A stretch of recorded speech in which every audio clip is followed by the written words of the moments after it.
मध्य प्रदेश में होने वाले उपचुनाव के लिए बीजेपी ने रणनीति तैयार की है। इसके तहत हर प्रत्याशी के नामांकन में पार्टी का एक बड़ा नेता जाएगा। पार्टी के बड़े नेता 3 से 4 विधानसभा क्षेत्रों के बीच एक क्लस्टर बनाकर डेरा डालेंगे और नाराज लोगों को साधने में अपनी पूरी ताकत लगाएंगे। इसके साथ ही जिन मंत्रियों, सांसदों और विधायकों की अलग अलग सीटों पर ड्यूटी लगाई गई थी, उनमें से कौन पहुंचा और कौन नहीं, मुख्यमंत्री, प्रदेश अध्यक्ष और संगठन महामंत्री इसका फीडबैक भी बाकायदा लेंगे। तो ये रणनीति बनाई गई है। अलग अलग सीटों पर मंत्रियों, सांसदों और विधायकों की ड्यूटी लगाई गई है। सूत्रों के बारे से खबर है, कौन पहुंचा कौन नहीं पहुंचा, इसका बाकायदा फीडबैक लिया जाएगा। अलग अलग सीटों पर मंत्रियों, सांसदों, विधायकों की ड्यूटी लगाई गई है।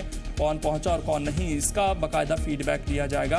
कुछ लोग ऐसे हैं जो भारतीय जनता पार्टी में नाराज दिखाई पड़ते हैं और ऐसे में उन्हें साधने की पूरी कोशिश यहां से भारतीय जनता पार्टी करेगी और इन लोगों की चुनाव ड्यूटी लगा दी गई है, जिसमें ये इनको काम करना होगा और इसका भी बाकायदा हिसाब रखा जाएगा कि कौन पहुंच रहा है, कौन नहीं पहुंच रहा है। ग्वालियर में खासकर बहुत सारे लोग ऐसे हैं जो नाराज दिखाई दे रहे हैं।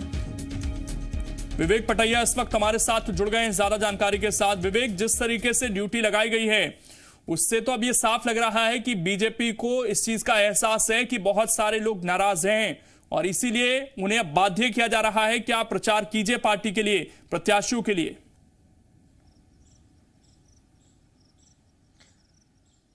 25 विधानसभा क्षेत्रों में ऐसी स्थिति है कि उन प्रत्याशियों के लिए बीजेपी के कार्यकर्ताओं को काम करना है जो महज 2 साल पहले विरोधी पक्ष में थे और उनके खिलाफ उन्हीं कार्यकर्ताओं और नेताओं ने पार्टी के लिए वोट मांगे थे।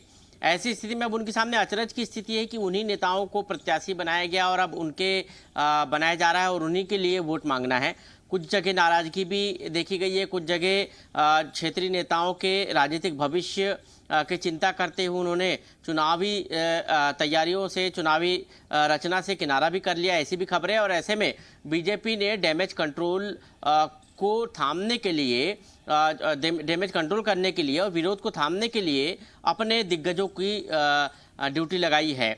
और सबसे बड़ी बात है कि नाराज नेताओं को मनाने के लिए मुख्यमंत्री शिवराज सिंह चौहान, प्रदेश अध्यक्ष वी.डी. शर्मा और संगठन महामंत्री सुहास भगत को चर्चा करनी पड़ेगी। मतलब आप समझ सकते हैं कि विरोध हो सकता है कि बड़े स्तर पर हो, बड़े नेता जो है नाराज हो क्षेत्र में, और इसीलिए इन तीनों दिग्गजों को ये कहा गया है कि अब वो इन नाराज नेताओं को मनाएं और इसलिए इनकी नाराजगी दूर की जाएगी। दूसरी तरफ भाजपा एक और रणनीति पर काम कर रही है, जिसके तहत जो चुनावी तैयारियां हैं उसमें नामांकन के दिन एक नेता, अनिवार्य रूप से बड़ा नेता प्रत्याशी के साथ रहेगा ताकि वहां पर एक प्रभाव रहे और जो लोग काम नहीं कर रहे उस पर भी उसका असर पड़े।